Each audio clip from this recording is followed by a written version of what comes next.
Hi everyone, welcome back to the BookTubePrize channel. My name's Robert, and today I'm going to introduce to you 6 recent submissions for next year's BookTubePrize in the nonfiction category. The first one is called Napoleon, A Life Told in Gardens and Shadows by Ruth Scurr. The most celebrated general in history, Napoleon Bonaparte, 1769 to 1821, has for centuries attracted eminent male writers. Since Thomas Carlyle first christened him our last great man, regiments of biographers have marched across the same territory, weighing campaigns and conflicts, military tactics, and power politics. Yet in all this time, no definitive portrait of Napoleon has endured, and a mere handful of women have written his biography, a fact that surely would have pleased him. With Napoleon, Ruth Scurr, one of our most eloquent and original historians, emphatically rejects the shibboleth of the great man theory of history, instead following the dramatic trajectory of Napoleon's life through gardens, parks, and forests. As Scurr reveals, gardening was the first and last love of Napoleon, offering him a retreat from the manifold frustrations of war and politics. Gardens were, at the same time, a mirror image to the battlefields on which he fought, discrete settings in which terrain and weather were as important as they were in combat, but for creative rather than destructive purposes. Drawing on a wealth of contemporary and historical scholarship, and taking us from his early days at the military school in Brienne-le-Château through his canny seizure of power and eventual exile, Napoleon frames the general's story through the green spaces he cultivated. Amid Corsican olive groves, ornate menageries in Paris, and lone garden plots on the island of St. Helena, Scurr introduces a diverse cast of scientists, architects, family members, and gardeners, all of whom stood in the shadows of Napoleon's meteoric rise and fall. Building a cumulative panorama, she offers indelible portraits of Augustin Bon Joseph de Robespierre, the younger brother of Maximilien Robespierre, who used his position to advance Napoleon's career. Marianne Puceau, the 14-year-old girl manipulated into a Christmas Eve assassination attempt on Napoleon that resulted in her death. And Emmanuel, Comte de las Casas, the atlas maker to whom Napoleon dictated his memoirs. As Scurr contends, Napoleon's dealings with these people offer unusual and unguarded opportunities to see how he grafted a new empire onto the remnants of the ancient regime and the French Revolution. Epic in scale and novelistic in its detail, Napoleon, with stunning illustrations, is a work of exceptional range and depth, revealing the contours of the general's personality and power as no conventional biography can. The second book is called America on Fire, The Untold History of Police Violence and Black Rebellion Since the 1960s by Elizabeth Hinton. What began in spring 2020 as local protests in response to the killing of George Floyd by Minneapolis police quickly exploded into a massive nationwide movement. Millions of mostly young people defiantly flooded into the nation's streets, demanding an end to police brutality and to the broader systemic repression of Black people and other people of color. To many observers, the protests appeared to be without precedent in their scale and persistence. Yet, as the acclaimed historian Elizabeth Hinton demonstrates in America on Fire, the events of 2020 had clear precursors, and any attempt to understand our current crisis requires a reckoning with the recent past. Even in the aftermath of Donald Trump, many Americans consider the decades since the civil rights movement in the mid-1960s as a story of progress toward greater inclusiveness and equality. Hinton's sweeping narrative uncovers an altogether different history, taking us on a troubling journey from Detroit in 1967 and Miami in 1980 to Los Angeles in 1992 and beyond to chart the persistence of systemic racism and one of its primary consequences, the so-called urban riot.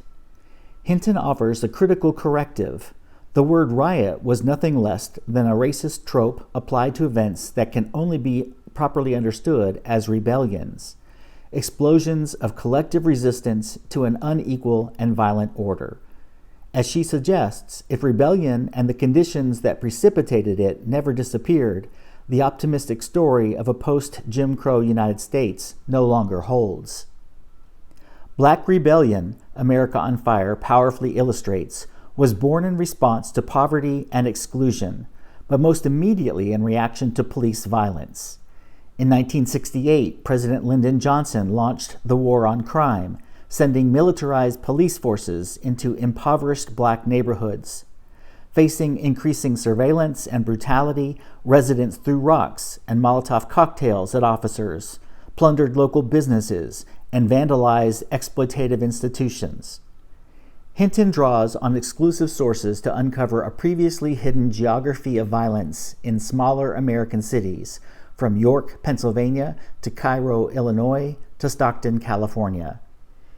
The central lesson from these eruptions, that police violence invariably leads to community violence, continues to escape policymakers, who respond by further criminalizing entire groups instead of addressing underlying socioeconomic causes. The results are the hugely expanding policing and prison regimes that shape the lives of so many Americans today. Presenting a new framework for understanding our nation's enduring strife, America on Fire is also a warning. Rebellions will surely continue until an oppressive system is finally remade on the principles of justice and equality. The third book is called Republic of Detours: How the New Deal Paid Broke Writers to Rediscover America by Scott Borchert. The plan was as idealistic as it was audacious and utterly unprecedented. Take thousands of hard-up writers and put them to work charting a country on the brink of social and economic collapse, with the aim of producing a series of guidebooks to the then 48 states, along with hundreds of other publications dedicated to cities, regions, and towns, while also gathering reams of folklore, narratives of formerly enslaved people, and even recipes, all of varying quality, each revealing distinct sensibilities. All this was the singular purview of the Federal Writers Project, a division of the Works Progress Administration founded in 1935 to employ jobless writers, from once best-selling novelists and acclaimed poets to the more dubiously qualified. The FWP took up the lofty goal of rediscovering America in words, and soon found itself embroiled in the day's most heated arguments regarding radical politics, racial inclusion, and the purpose of writing, forcing it to reckon with the promises and failures of both the New Deal and the American experiment itself. Scott Borchert's Republic of Detours tells the story of this raucous and remarkable undertaking by delving into the experiences of key figures and tracing the FWP from its optimistic early days to its dismemberment by the House Committee on Un-American Activities. We observe notable writers at their day jobs, including Nelson Algren, broke and smarting from the failure of his first novel, Zora Neale Hurston, the most widely published black woman in the country, and Richard Wright, who arrived in the FWP's chaotic New York City office on an upward career trajectory courtesy of the WPA. Meanwhile, Ralph Ellison, Studs Terkel, John Cheever, and other future literary stars found encouragement and security on the FWP payroll. By way of these and other stories, Borchert illuminates an essentially noble enterprise that sought to create a broad and inclusive self-portrait of America at a time when the nation's very identity and future were thrown into question. As the United States enters a new era of economic distress, political strife, and culture industry turmoil, this book's lessons are urgent and strong. At the March on Washington in 1963, Josephine Baker was 57 years old, well beyond her most prolific days. But in her speech, she was in a mood to consider her life, her legacy, her departure from the country she was now triumphantly returning to. "I was a devil in other countries, and I was a little devil in America, too," she told the crowd. Inspired by these few words, Hanif Abdurraqib has written a profound and lasting reflection on how Black performance is inextricably woven into the fabric of American culture. Each moment in every performance he examines, whether it's the 27 seconds in Gimme Shelter, in which Mary Clayton wails the words rape, murder, a schoolyard fistfight, a dance marathon, or the instant in a game of spades right after the cards are dealt, has layers of resonance in Black and white cultures, the politics of American empire, and Abdurraqib's own personal history of love, grief, and performance.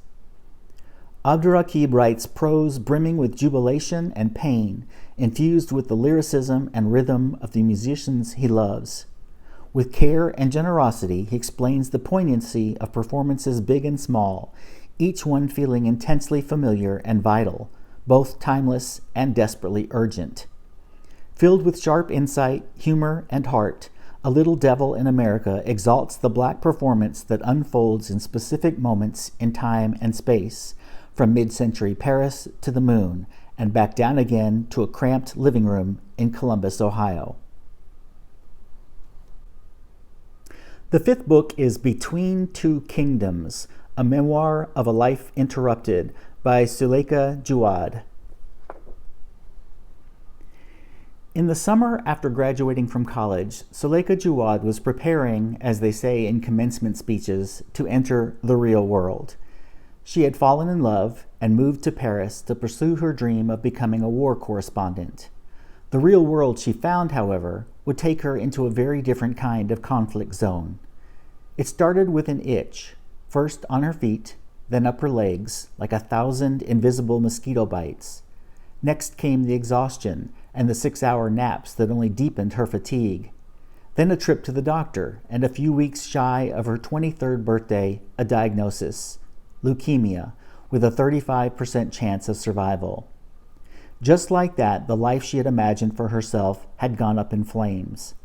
By the time Jaouad flew home to New York, she had lost her job, her apartment, and her independence. She would spend much of the next 4 years in a hospital bed, fighting for her life and chronicling the saga in a column for the New York Times. When Jaouad finally walked out of the cancer ward, after countless rounds of chemo, a clinical trial, and a bone marrow transplant, she was, according to the doctors, cured. But as she would soon learn, a cure is not where the work of healing ends, it's where it begins. She had spent the past 1,500 days in desperate pursuit of one goal: to survive. And now that she'd done so, she realized that she had no idea how to live. How would she re-enter the world and live again? How could she reclaim what had been lost? Jaouad embarked with her new best friend, Oscar, a scruffy terrier mutt, on a 100-day, 15,000-mile road trip across the country. She set out to meet some of the strangers who had written to her during her years in the hospital: a teenage girl in Florida also recovering from cancer, a teacher in California grieving the loss of her son, a death row inmate in Texas who had also spent years confined to a room. What she learned on this trip is that the divide between sick and well is porous, that the vast majority of us will travel back and forth between these realms throughout our lives.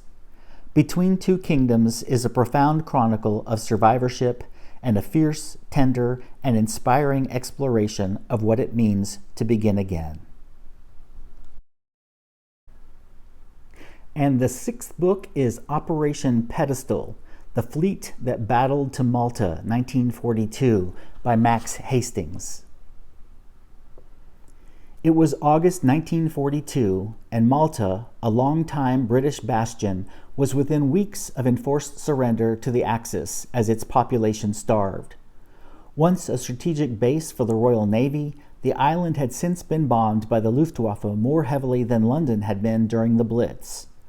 A succession of British attempts to supply and reinforce the island by convoy during the spring and summer of 1942 had failed. British submarines and surface warships were withdrawn, and the remaining forces were on the brink of succumbing to hunger. But Britain's morale was flagging, so Winston Churchill made a personal decision that, at all costs, the island fortress must be saved, not as a matter of strategy, but of national prestige. And so the largest fleet that the Royal Navy had ever committed to any operation of the war was assembled to escort 14 fast merchantmen across 1,000 miles of sea, an expanse defended by 600 German and Italian aircraft, together with packs of U-boats and torpedo craft. The Mediterranean battles that ensued between August 11 and 15 were the most brutal of Britain's war at sea. The losses were appalling. Defeat seemed to beckon. Operation Pedestal is the nail-biting story of the British mission to save the troops on Malta, as only Max Hastings could tell it. German and Italian forces faced off against British air and naval fleets in one of the fiercest battles of the war, while ships packed with supplies were painstakingly divided and dispersed. In the end, only a handful of the Allied ships completed the mission to Malta, most important among them the SS Ohio, carrying the much-needed fuel to the men on Malta. As Hastings makes clear, while the Germans claimed victory, it was the British who ultimately prevailed, for Malta remained a crucial asset that helped lead to the Nazis' eventual defeat. While the Royal Navy never again attempted an operation on such a scale, Hastings argued that without the August convoy, the British on Malta would not have survived. In the cruel accountancy of war, the price was worth paying. Okay, there you have 6 new books submitted for the 2022 BookTube Prize in Nonfiction. I'll be back again in a few days with another list.